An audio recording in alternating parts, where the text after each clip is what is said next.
From the moment it begins beating until the moment it stops, the human heart works tirelessly. The heart is responsible for pumping blood through the blood vessels into the body. Sometimes the valves that regulate blood flow into the heart don't function properly. This is a condition known as mitral valve prolapse. The diagnosis of mitral valve prolapse is usually made because a physician hears a heart murmur on the patient in an office visit. The vast majority of patients with mitral valve prolapse are actually asymptomatic. In fact, it's present in 5% of the women in the United States and about 3% of men in the United States. An estimated 40,000 patients a year, many under the age of 50, have operations for leaky mitral valves, caused most often by a degeneration of the delicate mitral leaflets at the base of the heart. Some patients do become symptomatic with mitral valve prolapse, however, and that's usually either they have their heart racing or they begin to get shorter breath when they walk, and these are side effects of the valve not only prolapsing but leaking severely. A decade ago, mitral valve repair would have involved open chest surgery. When a patient had to go traditional open heart surgery and have the breastbone split, the results long term were generally quite good, but in the short term the patient had a lot of discomfort in the chest wall. They had trouble breathing because of the pain in the chest, and their recovery time usually took them about 6 to 8 weeks, usually 2 months, to completely recover because of the pain and the trauma done to the chest wall. But today, a minimally invasive approach for mitral valve repair offers significant benefit to the patient, which means better outcomes. A minimally invasive approach to valve surgery has quite a few advantages.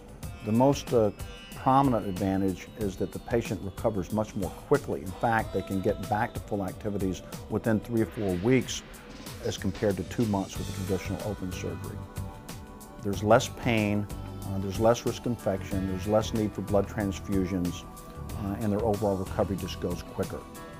In the spring of 2006, John Greenberg could barely climb a flight of stairs without running out of breath.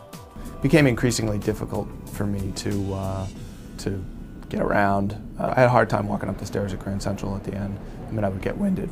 I have to wait on my at one of the levels of in between on the stairs, just carrying a briefcase around.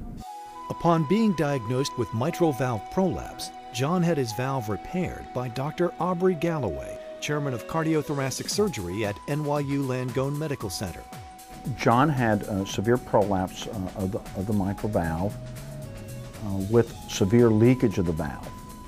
Because of the leakage in the valve, his heart was becoming overloaded with blood and becoming enlarged and swollen, and he was becoming very symptomatic. In fact, he couldn't walk even short distances without getting short of breath.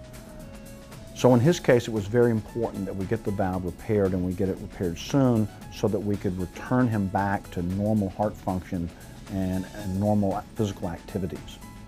Young, healthy, and fit, Marnie Baum was living an active life when a routine checkup revealed a severe case of mitral valve prolapse.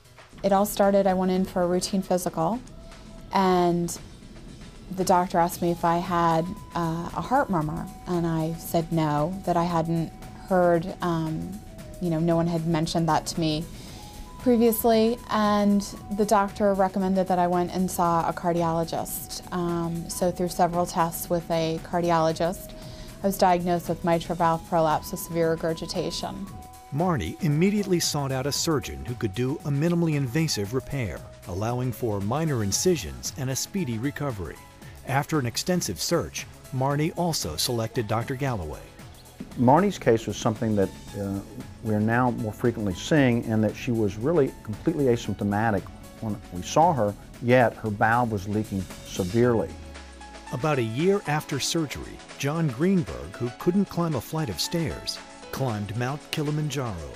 I've never felt better, and everything with both Dr. Galloway and with the hospital was beyond compare. I mean, I'll tell you this, someday I'll have $1 million to give away, and it will go to NYU. And Marnie Baum had another child, one she thought she would never have. Now I feel great. I've been able to get on with my life. I've just had another baby 7 weeks ago. So you know, life as usual. It's great.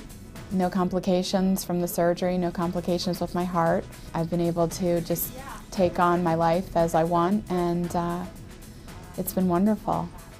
With the current technology, we can in fact do most valve operations without opening the breastbone through small incisions on the side of the chest, what we term minimally invasive surgery.